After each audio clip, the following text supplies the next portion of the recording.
out in open relationships and they start exploring, they often wonder what type of open relationship is best for them. And this can be very confusing because there are so many terms that people use.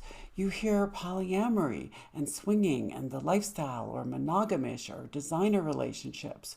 And people use these terms in many different and conflicting ways, which can make it even more confusing for people when you're starting out. And while it's going to take some time to learn how to differentiate between all these different types and what they mean, there are some simple things you can consider as you start off that will help you understand which may be a better type for you, depending on your situation and your personality. First of all, think about what is motivating this change for you. Are you wanting more both emotional and sexual intimacy, so that you're wanting more than one emotional partner as well as a sexual partner? Or do you really just want one primary emotional partner who you're in love with, but you want more sexual variety and freedom with other people? Also, consider all of the various obligations that are in your life already. Your work life, the amount of time children and extended family take, your volunteer work, if any, and the romantic relationships you already have. How much time do you have to add additional committed partners versus maybe occasional sexual playmates? Also, if you think that you want more partners with both emotional and sexual depth, how strong do you feel about the possible social stigma when your family, your friends, coworkers learn that you have more than one committed partner? How important is their approval of your lifestyle to you? Also, if you have only had a few sexual partners in your lifetime, how anxious do you get by the thought of the risk of sexually transmitted infections or an unplanned pregnancy from someone other than your primary partner?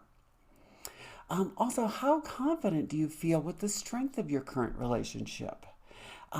Do you fear that if your partner would easily leave you for somebody better if they had the chance?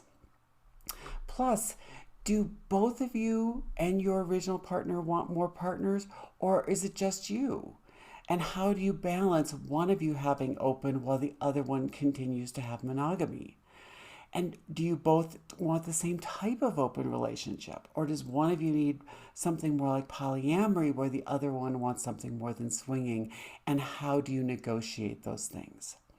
These are just a few of the things that you will want to consider and are going to impact whether polyamory or a swinging lifestyle or a unique designer relationship is really going to be a better fit for you.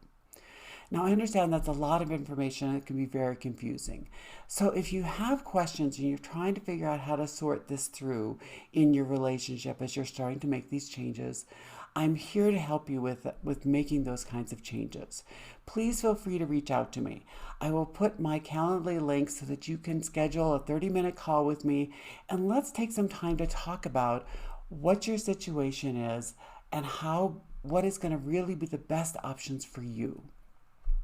That's all for today. I will see you next week when we will continue to talk more about the various aspects of open relationships and how to make this work best in your life.